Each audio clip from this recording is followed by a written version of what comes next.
ทำน้ำยาขนมจีนยามแรงจากพี่น้องสู้แม่ครัวทั้งหลายกินจัดโดยป้าบัว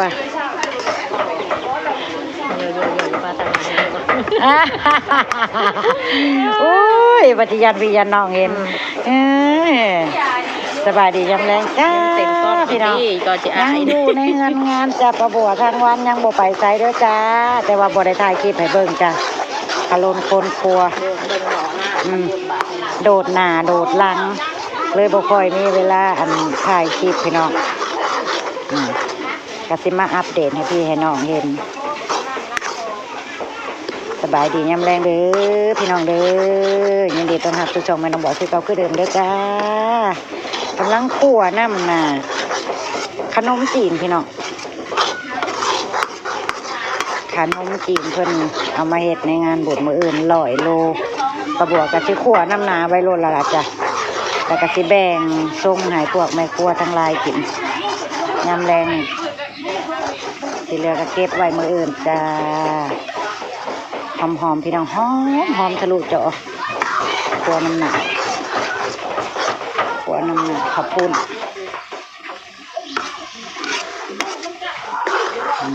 นี่พี่น้องเห็นน้ำปลาบัวบ่ดำอันค้ากล้องมาจ้ะแกงลงเหลงในจักหน่อยเด้อพี่น้องเด้อโอ้หมอน้ำข้าวปุ้น100 โลข้าวปุ้น100 โลสิเฮ็ด2 หมออันนี้ได้พี่น้องบ่แม่นหมอเดียวได้มื้ออื่นอีกหมอนึงอันนี้คือหมอนึงแล้วก็มื้ออื่นอีกหมอนึง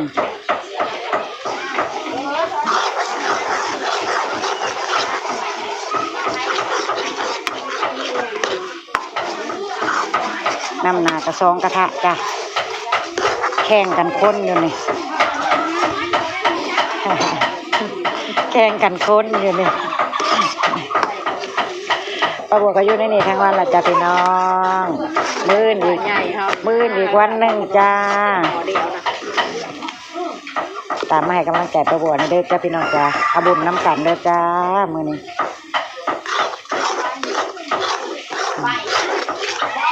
กะทิหน่อยมันจะใส่บ่กะทิหน่อยแล้วเน้นว่าไข่ตัวแห้งลงมันก็จะไข่ตัวแห้งเด้มันออกสีเลยได้ทอดแต่ว่าปล่อยให้มันแห้งขอดไปเลยแห้งขอดไปสักพักนึงก็คือได้แล้วเห็ดนวดนี่นั่นแหละตัวไก่ห้อนไปน้อยนึงต้องคั่วให้กะทิมันแตกมันก่อนค่อยใส่พริกลงไปมันสิหอมเป็นพิเศษเลยแหละพี่น้องเว้ยเข้ากันหักตัวมันแห้งเป็นน้ำมันออกมาใสๆเลยพี่น้องเห็นตัวบ่ตรวจจัดของเราแรงตรวจจัดเอาสีเพิ่นก่อนจ้ะพี่น้องเอาสีเพิ่นงามๆเลิศเนาะเพื่อคนหลายคนถ้าปล่อยให้บ่เฮ็ดเสื้อใจได้จ้ะ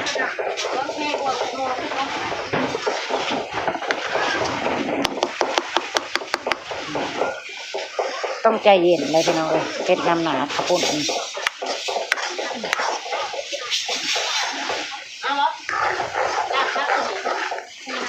แห้งรอบในตัวเอาโลดเฮ้ยนี่พอของแอบขึ้นมาเดี๋ยวนี้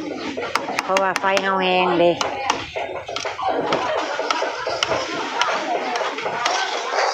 ทางเฮ็ดทางกำกับเดี๋ยวก็คงจะฟ้องนี่สิออกมาบ่ดีอีกบางคนเห็นว่ามันกะทิแทงก็เริ่มเป็นอันนี้เป็นมันกะทิไม่ถึงบ่พริกลายโพดบ่เฮ้ยกะทิลายกะทิบ่เพิ่มมันบ่เป็น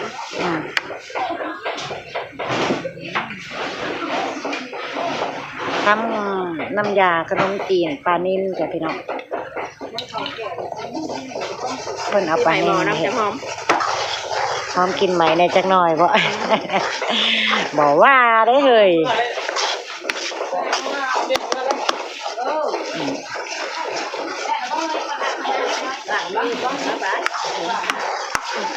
เนาะเฮ้ยเที่ยวล่างแต่มือทั้งวันกระบวกกระยุบแต่ทานคันเอาเฮ้ยเอาไปลงได้แล้วนี่นะได้ใส่ประเดะขนาดใส่โลใส่อันนั้นโล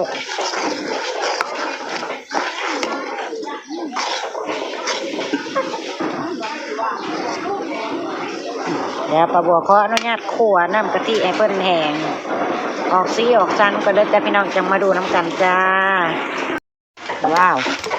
เดี๋ยวให้คน กำลังแตกมันแล้วจ้ะพี่น้อง นี่กำลังเลย กำลังสวยกำลังงามนี่ให้เพิ่นแหงแตกมันแบบนี้พอเอาลงไปน้ำอยากขนมจีนเพิ่นก็สิสวยงามเนาะแดงองค์ตรงจ้ะสุดยอดอืมโดยใบขี้หูดอยู่ทางหลัง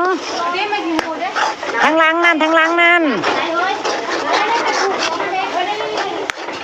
ทงใบขี้หูดบักง่ายหนึงนะได้บ่เฮ้ยนี่พี่น้องหอมนั่นเนาะ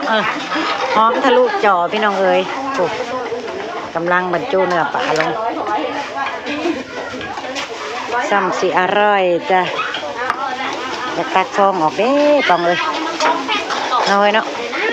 อยากตักฟองดำๆออกเด้นี่ขมันสั่นจอนง่ายตัวนี้ค่อยออกนะเฮ้ย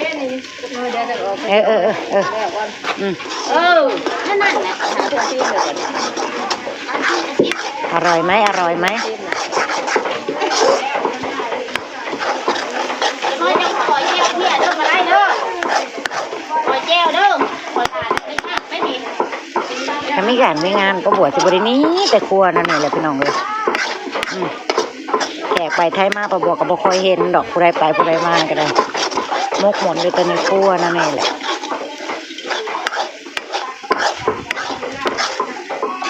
เขาเห็นละบ่ข้าวเด้อกินแล้วเขาว่าน่ะผู้เฒ่าประท้วงแล้วบ่ผู้เฒ่าหิวข้าวเอ็ดเปิ้ลกับเอ็ดอยู่แนวนี้แหละเนาะมันยังไม่แล้วเนาะพี่น้องเนาะฮะรออีกสักครู่ใหญ่ๆสวยงามตามท้องเรื่องคนเข้าไปคนจนกล้ามขึ้นสวยอย่าโฟกัสบุงงานความหกเด้อพี่น้องเด้อเพราะว่ามันเป็นงานกระจองแล้วเพราะมันเป็นงานคนหลายคนพอเสร็จสิ้นจะสะอาดเองเลยจ้ะงานแบบนี้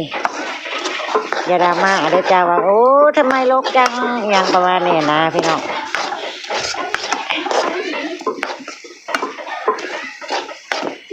มันเป็นธรรมดาของคนหลายคนเหตุพี่น้องเอ้ย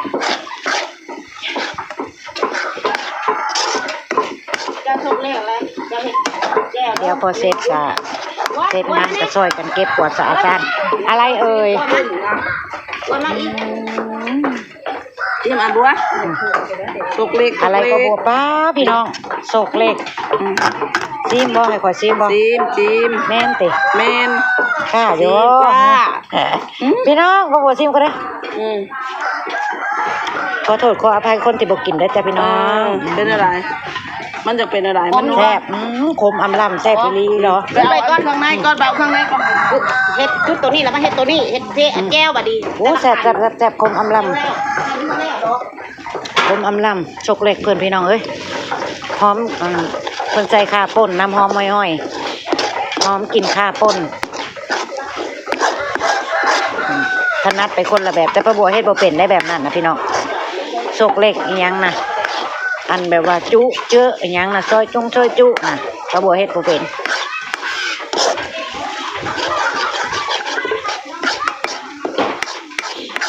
เฮ็ดเป็นแต่ว่าบ่แซ่บคือเพิ่นหั่นนะก็พอเฮ็ดได้อยู่ปรุงได้อยู่แต่ว่าสิให้แบบโอ้จวดจ้าดคือเพิ่นน่ะบ่เป็นบ่ได้จักเพิ่นใส่อีหยังนี่ได้แล้วบ่จักเคยกะทิเฮานี่น้ำหนาข้าวปุ้นเฮานี่งามเลยได้พุ่นน่ะโอ้ยสิสุดยอดแล้วพอละมั้งเนาะแห้งหลายก็สิคมได้เฮ้ยบ่คมบ่โอเคจ้ะขวบไปเรื่อยๆจ้ะเสื้อฝีมือเลยนะเสื้อขี่มือความหอมนั่นบ่อยากบรรยายพี่น้องเอ้ยความหอมของพริกเนี่ยนะโทรศัพท์นี่มันเป็นอะไรเดี๋ยวนี้อยากให้พี่น้องได้กินความหอมเพิ่นตรงนี้ขูดหนามันออกโอ้ยผลร้ายก็แต่ตัวงามเลยเนาะนี่แหละคณะเฮ็ดใจเย็นๆนะจะเป็นแบบนี้โอ้ ซ้ำสิเอาซีซ้ำใดนำข้าวปุ้น งุ้มไปก่อนเฮ็ดแก้วเจ้าบาดีเฮ็ดแก้วแล้วราคาตะดาแล้วก็ย่อบาดีตัวนั้นได้ใช่เลยสบายดีพี่น้อง แม่น้องโชคเป็นผู้บริหารอยู่นี่ เริ่มจะได้กินยาทำใจแล้วปั้นแล้ว งานไหนกับงานนั่นแม่นบ่แม่น้องโชคต้องคุม โอ้ยมันใหม่ แม่ครัว กินโลก แม่ครัวตัวยงพี่น้องเลยแม่น้องโชคกับเมียผู้ใหญ่บ้านไม่ คู่กันอยู่นี่ คู่กันลองซอง เม็ดแก้วเราน้อยคอยแก้วไหมน้อยหอมใจ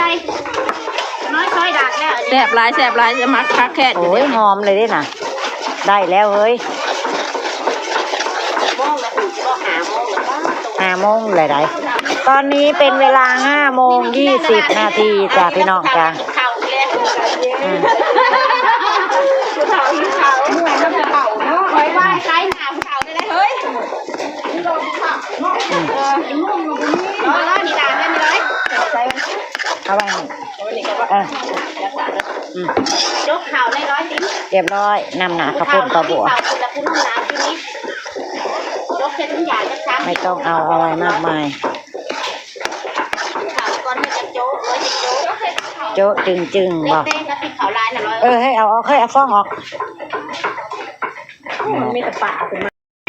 เรียบร้อยพี่น้อง ซับยกลงหาเลยเสียบโชว์เด้อ ใส่ในคนโชว์ในใส่ในคนน่ะ ต้นเน่โชว์ต้นเน่จังหวะ อันนี้ส้มสู้แม่ครัวกิน ตอนนี้พี่น้องผลโอ้ยรวยพี่น้องเอ้ยเสียแต่บ่มีลูกชิ้นใช่เนาะลูกชิ้นป่านั่งเน้นๆเป็นตาแซ่บบ่พี่น้อง คนนี้เพชรมันก็ดีเฮ้ยบางคนบ่ แบ่ง เพ เฮ็ ช ด ร ครึ่งหนึงพี่น้องครึ่งหนึงนะไว้ได้พอเฮ้ยใส่หั่นครึ่งใส่ในครึ่งมันบ่อย่างมันกะทิปานใดหั่นเด้อันนี้เพราะมันเย็นเพราะมันเย็นแล้วมันจะออกสีกว่านี้เด้พี่น้องพวกมันสั้นนั่นแหละเฮ้ย เฮ้ยมันมีผ้าที่เสานี่นะ มีมาลงมาจองหนึงเต็มจองในรถแล้วที่เหลือเราใส่ตัวนั้นรถความมันบ่อยากพอปานใดพี่น้องพอนี่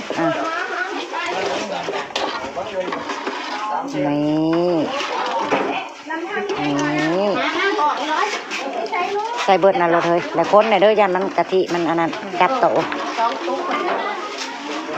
อุ้ยพี่น้องเลย ในใจให้จอมตัวนั้นมาทุก สีมือประบวดจ้า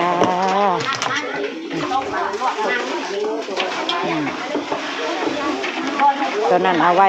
พรุ่งนี้เช้าจ้ะแล้วค่อยใส่น้ำหนักยังลงไปจ้ะโอ้ยบ่เห็นมุงมาเบิ่งตัวเสร็จแล้วนี่ล่ะจ้ะพี่น้องจ้ะ อันนี้มันก็ลิฟต์เนี่ยตัว จ้าประบวกกะสิเก็บภาพบรรยากาศชุลหุกชุลหุ่นชุลวุ่นว่ายามแรงไว้ซ้ำนี่แหละเด้อจ้ะพี่น้องพบพอประบวกคลิปหน้าจ้าอัปเดตนำจ้าขนมจีนอันอร่อยให้เบิ่งซ้ำนี่ล่ะจ้าฝีมือประบวกจ้าไปแล้วจ้าพี่น้องสบายดี